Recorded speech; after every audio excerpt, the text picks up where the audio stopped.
Mayong adlaw, patayang usa ka empleyado sa Commission on Elections kung COMELEC human kini gipusil. Nahitabo kini niadtong Nobyembre 23 ning tuiga sa National Highway sa Purok Sampaguita, Poblasyon President Quirino, Sultan Kudarata. Gilang biktima nga si John Nico Alan Dionaldo Pandoy, usa ka assistant COMELEC officer sa Isulan. Apan kasamtangang naka-duty sa COMELEC President Quirino.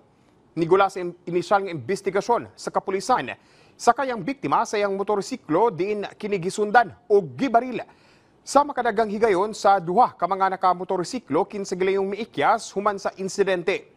Nadala pa sa ospital ang biktima apan gideklara na nga dead on arrival sa miatiman nga doktor.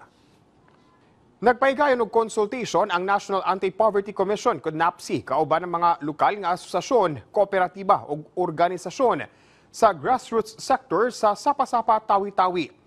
Gipahigayon niadtong Nobyembre 23 ang dialogo aron nga mahibalan ang kondisyon ug mga isyong ginaatubang sa mga komunidad.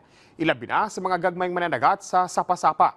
Lakip sa mga mulo ug concern sa mga mangingisda, kababainhan ug kabatan-unan sa Sapa-Sapa ang mga isyu ubos sa bahin sa ubos nga presyo sa seaweed, kulang nga salt processing ug drying facilities, stockhouse o punduhanan sa mga giharvest nga seaweed ug kawad-on og kapital alang sa ilang panginabuhian.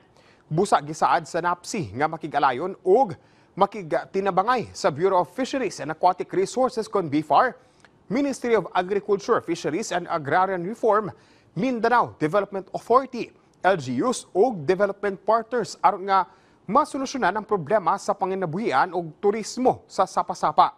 Kiniaron nga mahanyag sa world market ang mga produkto sa Tawi-Tawi. Sa ulahing datos sa Philippine Statistics Authority, niubos sa 37.2% ang kapobrehon. Sa Sapa-Sapa niadtong tuig 2021 gikan sa 24.8% niadtong 2018. Og mo kadto ang mga nag-unang balita dinhi sa PTV Davao. Ako si Jay Lagang para sa Pambansang TV sa Bagong Pilipinas.